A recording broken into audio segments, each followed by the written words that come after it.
I mean, they stole one in Boston. They dogged they dogged them. I thought that was it. Like you took their heart. And for most of this game, Boston looked like they were gonna win it again. And then Philly came back, and I'm like, okay, they're about to take it from them again. But then Jason Tatum somehow came to life in the fourth quarter. Like the whole game, I'm watching him just take shot after shot, and it's just off. Like something's off with him right now. He's had like 3 or 4 games in a row where I'm just like, who is this guy? This is not the guy who was an early MVP candidate this year.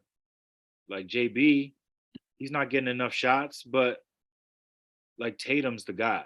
He's the guy to lead this team right now. And he took over in that fourth quarter and demoralized this team. Like Embiid had an up and down game, Harden, same thing. This was their best chance to get to the conference finals. Like they missed it against Toronto a few years ago with the process team. And with Harden on this team now, you would think this is a finals team if everything bounces the right way. But right now, I'm thinking going back to Boston, I don't really see Tatum and Jalen Brown letting this last too much longer. Like they're gonna attack right off the bat.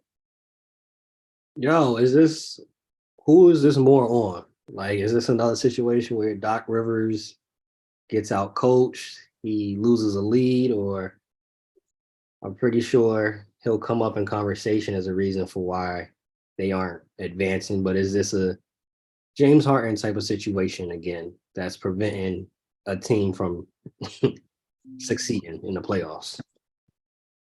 I think it's as much personnel as it is on Doc Rivers. I that's really the way I feel. While I watch James Harden, he's up and down. His performance is up and down. He has one good game, which is great. I mean, his great games are super high. The high moments are great, then the lows are low. He has no burst one day, burst the next day, can make shots one day and can't make shots the next day. So it's up and down. And then Embiid, just lack of assertiveness down the stretch. It says a lot when you watch Jokic on the other side playing as the Suns having his way. Not just as a scorer, but as a passer, dominating the game. So it just looks really bad. It just looks really bad. And you can blame Embiid, you can blame Harden, you can blame Doc. But if I'm going to blame people more, if I'm going to assign blame, I'm assigning blame primarily to Harden and Embiid. I think it's on them. I think their play fluctuating the way it has is the reason why they're not winning this series. And if they had this, I mean, mainly Embiid, I don't expect much from Harden. I'll be honest with you guys. But if Embiid decides he wants to go win a basketball game, he's that good and he can. But he's not assertive. And maybe it's the injury. Fine, you want to give him that out? You can give him that out. That's fine. Give him that way. But he's playing, and I think he can dominate. He can assert himself. He didn't always have Horford guarding him. I saw a play where Malcolm Brogdon's guarding him, and Malcolm Brogdon is having his way, pushing him out of the paint. He made the jump shot, but Embiid didn't get to where he wanted to go.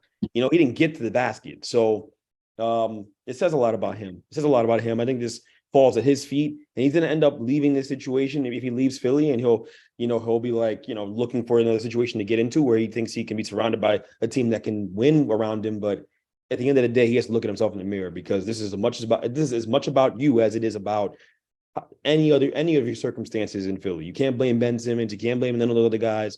This is ridiculous. This is your best chance to go to the finals, and you're really going to blow it.